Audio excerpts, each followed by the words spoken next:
Ils ne peuvent pas s'occuper de leurs femmes. Ils ne peuvent pas. Mais nous avons parlé des effets que ces esprits produisent dans la vie des gens. Entre autres, les divorces. Entre autres, les célibats.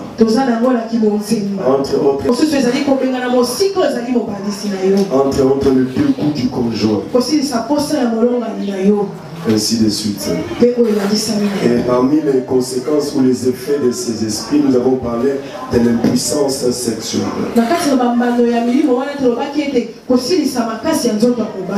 Et très souvent, il y a même de ceux qui n'ont pas atteint l'impuissance sexuelle, mais ils sont dans l'impuissance sexuelle à moitié.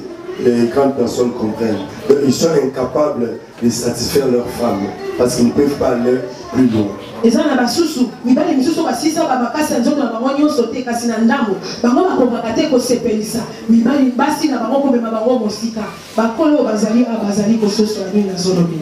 Alors, au-delà, à part les hommes, les femmes aussi peuvent entrer dans la frigidité.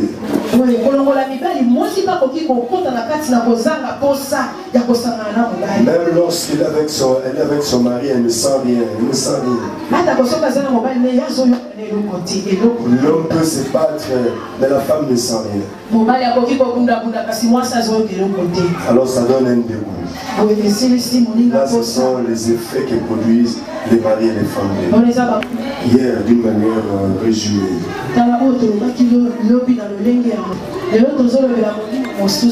Qui est aussi très fréquent dans la vie des gens. C'est l'esprit humain. L'esprit humain. Il est très fréquent dans la vie des gens. L'esprit humain, lorsque nous parlons de l'esprit humain, il s'agit de quoi? Suis-moi très bien.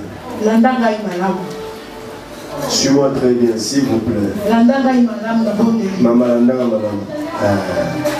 ça va. Ah, comme on dit à Manzaka, c'est qui est issu au Bunga déjà.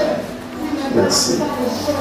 Alors, il s'agit de quoi lorsque nous parlons des esprits humains? Il s'agit de la possibilité qu'a les satanistes de pénétrer par leur esprit dans d'autres personnes. Lorsqu'on atteint un certain niveau sur le plan satanique, on est capable, parce que quand on est profane, on ne sait pas que les gens sortent de leur corps. Alors que les satanistes savent, les sorciers qui peuvent sortir de leur corps. Parce qu'ils ont été initiés, on leur a appris comment on fait pour sortir. Et lorsqu'ils sortent de leur corps, ils savent que ce qu'ils vivent là est vrai et réel.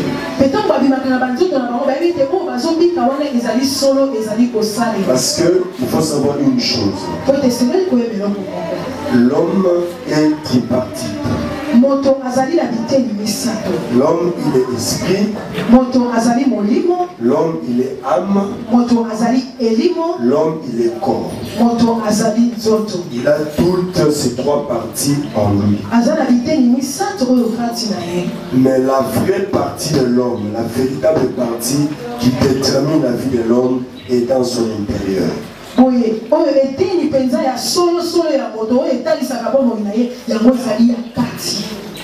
Et l'extérieur que nous avons, le corps, n'est qu'une enveloppe qui subit l'intérieur. Et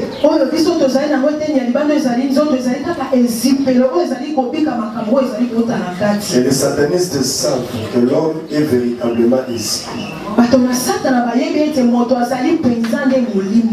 Il doit opérer comme esprit pour que son corps subisse l'esprit. Alors, ceux qui ont atteint un degré élevé dans le satanisme savent que ils peuvent sortir du corps et qu'ils sont capables de multiplier leur esprit et de les poser dans notre corps humain. C'est-à-dire que Pasteur Paul peut vivre en elle. Pasteur Paul, ce que nous appelons la possibilité de faire entrer son esprit dans un autre corps humain. Est-ce que quelqu'un est avec nous? Les satanistes ou les sorciers affirment que et les liens de sang privilégiés qui leur permettent de s'introduire dans la vie d'autres personnes. Lorsque nous parlons de liens de sang, en fait, nous parlons de la famille. C'est-à-dire que cette forme d'opération est beaucoup plus utilisée dans la famille. Voilà pourquoi pour ceux qui œuvrent dans les domaines de délivrance, ils rencontrent peut-être à 75% d'esprit lorsqu'ils font la délivrance.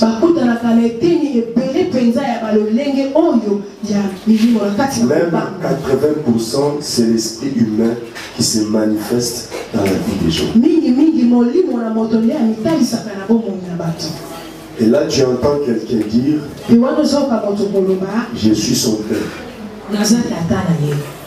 je suis sa mère, je suis son oncle, je suis telle personne. Lorsque déjà c'est une personne qui parle dans une autre personne, parce que cette personne vit dans l'autre personne, c'est celui-là que nous appelons esprit humain. Est-ce que quelqu'un est avec nous? Lorsque quelqu'un entre dans la sorcellerie, sa première mission qu'on lui donne est de détruire d'abord ceux qui sont de sa famille. Si c'est un papa, il doit commencer à détruire son épouse, il doit commencer à détruire ses enfants, il va détruire ses frères. Donc le premier champ d'opération, c'est d'abord sa propre famille. Il y a un adage chez nous qui dit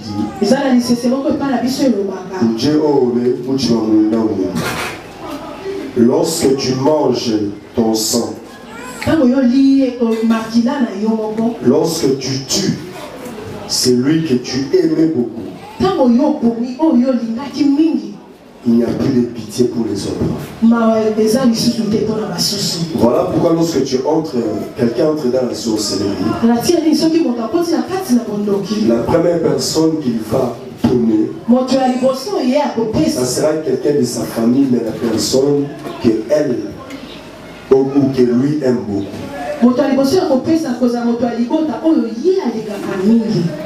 Lorsque cette personne part,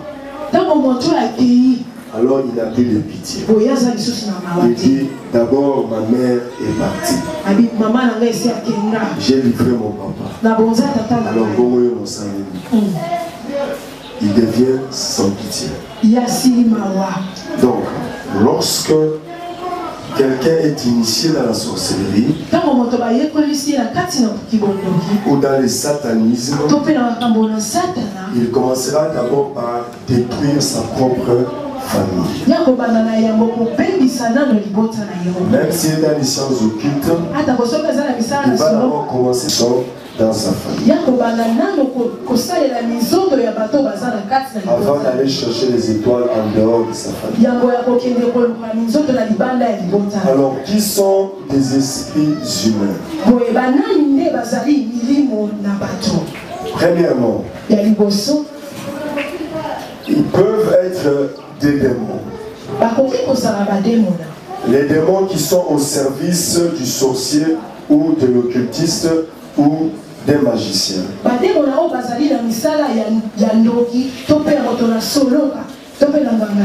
Mais lorsque ces esprits vont travailler, lorsque ces esprits vont posséder les gens, ils iront travailler avec l'image de leur maître. Ils auront le visage de leur maître. C'est comme ça qu'ils vont travailler. Parce qu'en fait, l'esprit n'a pas de visage. Mais lorsqu'il va opérer, il va se ressembler à son maître. Chez Okatanga, il y a une tribu qui connaît ces gens d'esprit. On les appelle les Panzouji. Ce sont des petits esprits, ils sont courts. Mais ils sont très violents et très destructeurs.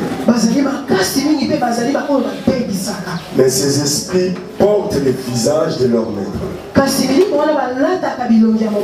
Au point que lorsque tu le vois, tu peux facilement identifier que c'est telle personne qui est leur maître. Parfois, ils ont même la voix de leur maître. Mais lorsqu'ils travaillent pour quelqu'un, à la fin de toute chose, ils finissent par détruire leur maître. Mais lorsque on va chez les féticheurs parce qu'on a besoin de protection, on a besoin du succès,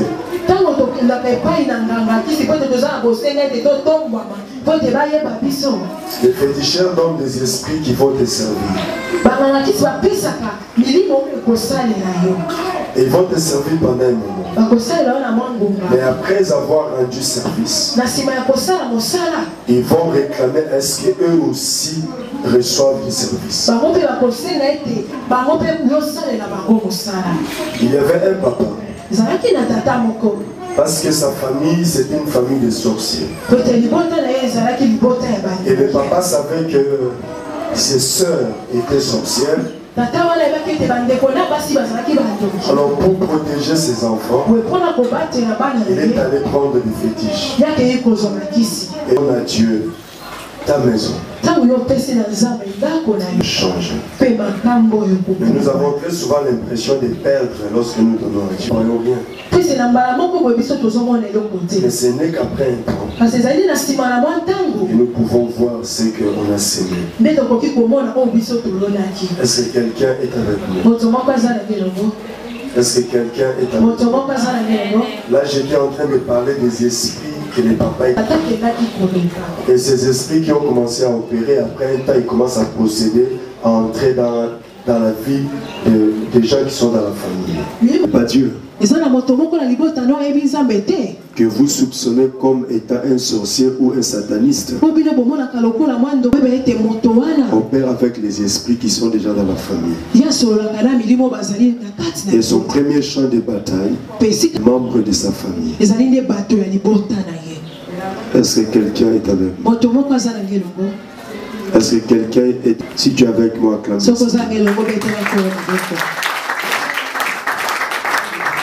Alors, deuxièmement, c'est véritablement l'esprit des sorciers.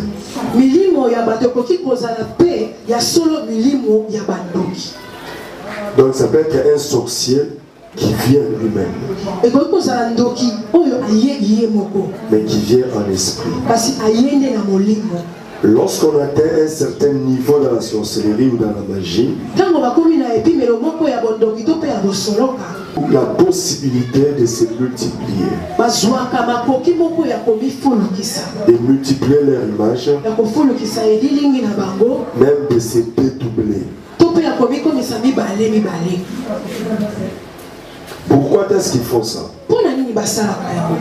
C'est parce que ils veulent pénétrer dans un esprit dans d'autres personnes. Pourquoi est-ce qu'ils entrent dans d'autres personnes? C'est cette question-là que nous allons répondre. Suis-moi très bien. C'est pour les contrôler.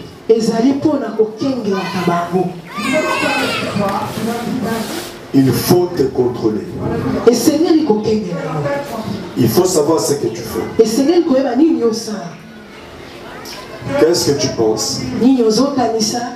Quels sont tes projets? Où est-ce que tu vas aller? Alors, pour avoir toutes ces informations, ils doivent entrer en toi. Pourquoi? C'est parce que le diable n'est pas omniscient. Il ne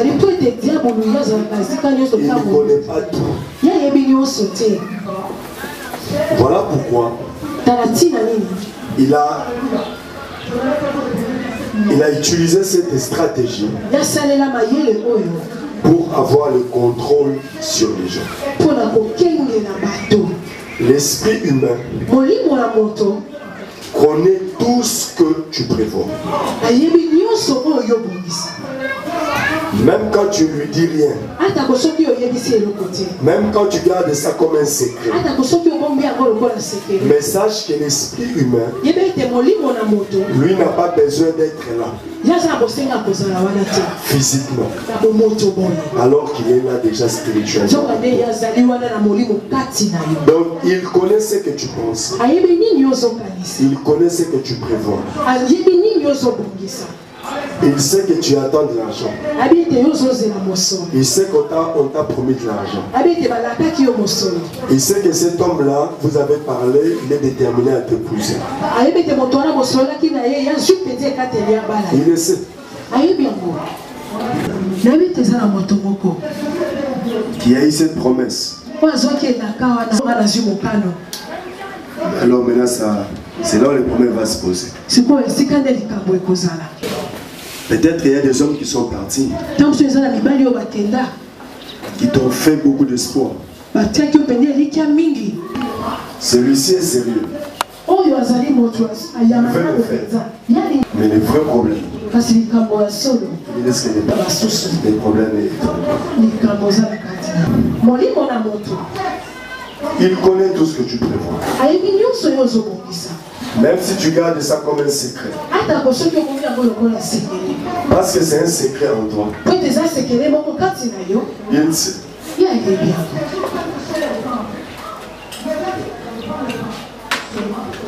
Autoloba quitté.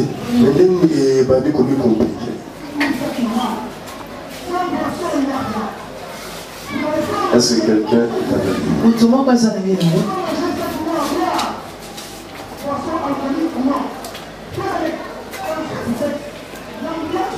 Tout ce que tu vis, tu le vis avec lui en toi. En fait, c'est une deuxième personne en toi. Mais il est très puissant. Parce qu'il détermine même ce que tu vas être dans la vie pratique.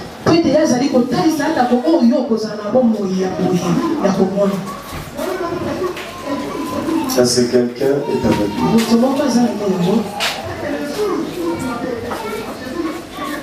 Est-ce que quelqu'un me suit?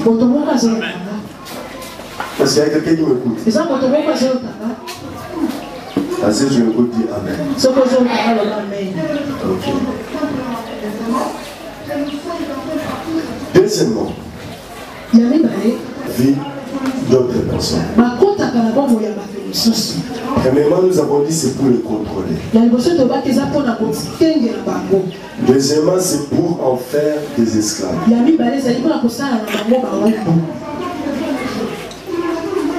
Un esclave, c'est quelqu'un qui n'est pas libre. Un esclave, il dépend de son maître. Il ne peut rien faire sans l'accord de son maître. Il vit dans sa pensée, il faut reculer pour mieux se faire. Donc on recule pour s'enlever. Depuis que nous sommes rentrés dans la parcelle familiale, en pensant qu'on va réunir le moyen d'avoir un peu de, pour la garantie, ça ne veut pas.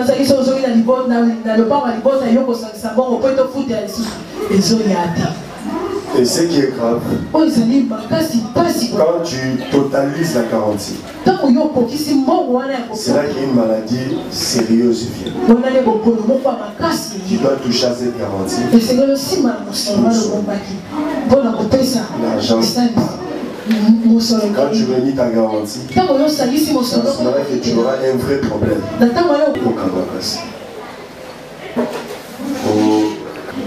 Alors, lorsque tu réunis ton argent de garantie, c'est à ce moment-là qu'il y a un vrai problème sur lui. Tu dois aller comparaître au parquet et tu vas utiliser cet argent pour payer. Et à la fin, tu n'as plus rien. Tu ne sais pas évoluer. Pourquoi? Parce qu'en fait, tu n'es qu'un esclave. Et tu es dans une prison. Et les maîtres te contrôlent. Est-ce que quelqu'un est avec moi? Si tu es avec moi, dis je comprends.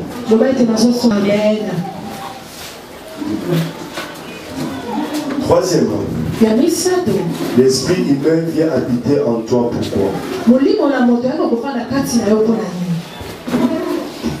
C'est pour te détruire. Il ne fait pas pour te faire du bien. Même si tu es quelqu'un de ta famille, lorsqu'il vient, c'est pour te détruire. Le diable dans la vie d'une personne, c'est pour la détruire. Nous allons lire l'Apocalypse, chapitre 12, verset 12. On va le lire.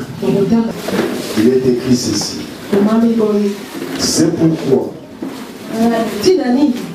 réjouissez-vous cieux, et vous qui habitez dans les cieux. Malheur à la terre et à la mer, car le diable est descendu vers vous, animé d'une grande colère, sachant qu'il a peu de temps. Amen. Amen. Le diable, il multiplie toutes ses stratégies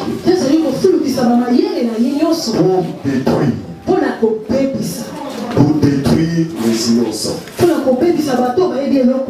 pour détruire les enfants de Dieu,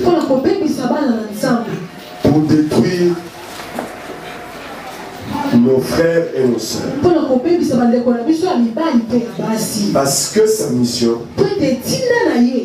est de détruire les hommes.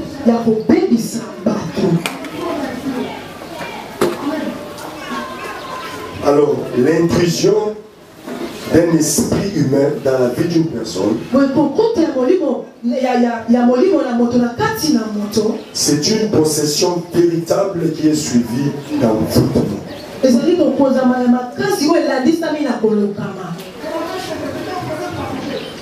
C'est une possession véritable qui est suivie d'envoûtement. Lorsque nous parlons d'envoûtement, ici l'individu n'a pratiquement plus aucune volonté propre.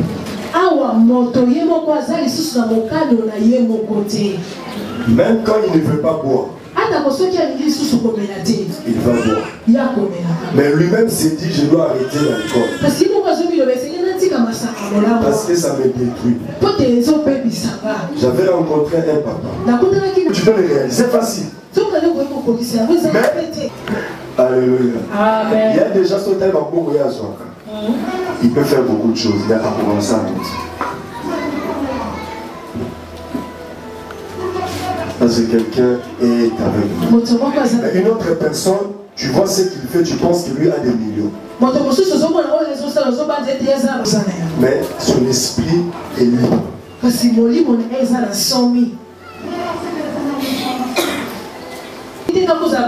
Pour commencer un commerce, il ne faut pas seulement que tu aies $1000. Non. Il y a des gens qui ont commencé avec 50 $. Mais aujourd'hui, ils ont des boutiques. Et il te dit que j'avais commencé avec 50 $. Pourquoi est-ce que toi tu n'es rien?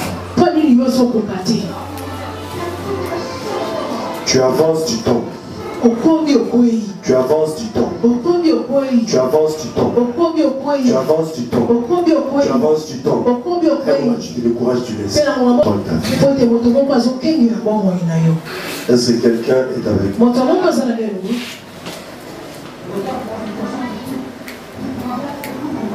Tu n'as pas ta volonté propre. Alors, il se sent habité par une personne étrangère.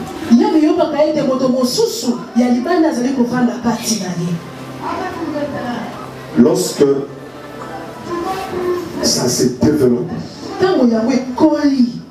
tu vas commencer à sentir ça. Il y a même quelqu'un qui te dit fais ça. Et puis tu le fais. Il y a des gens comme tu dis.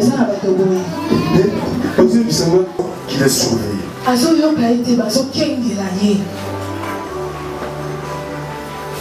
Est-ce que quelqu'un est avec nous? Et dans la vie de tes enfants, tu risques de poser des actes. Plus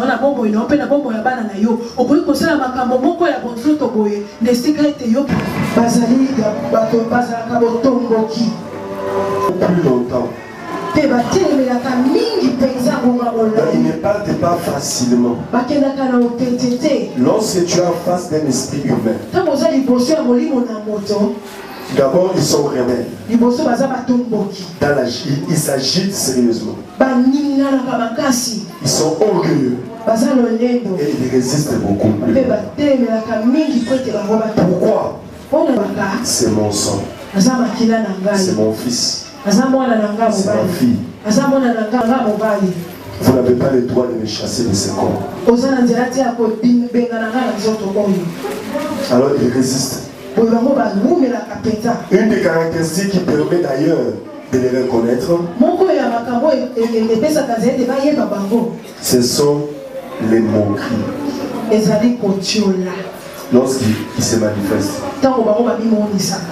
ils peuvent dire yo pasteur okokanga okokanga ami okokate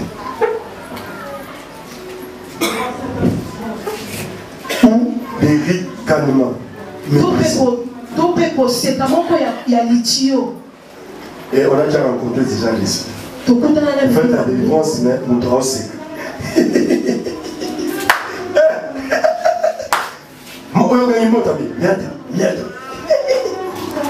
Donc là, reconnaissez déjà que tu es en face de l'esprit. Parce que c'est comme ça qu'ils réagissent. Pour te montrer que ce que tu fais n'est pas, ça ne fait rien. Alors là, ils ne céderont que lorsqu'ils se trouvent en face de des gens déterminés.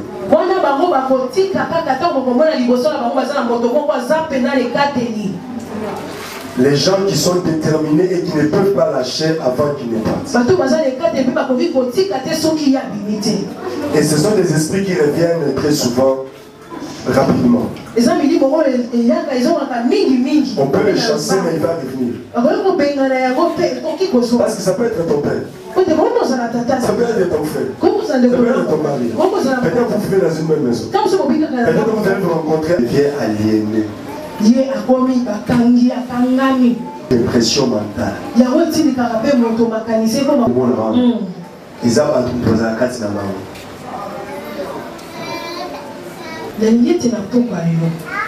tu regardes ta vie. Les sirènes. Regarde ta vie. Peut-être que tu es une sirène qui s'ignore. Regarde bien ta vie. Pourquoi à tout moment tu as cet appétit sexuel qui te faut que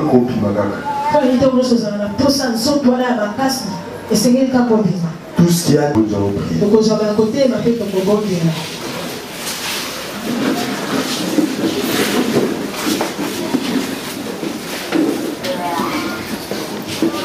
Sœur Jessie.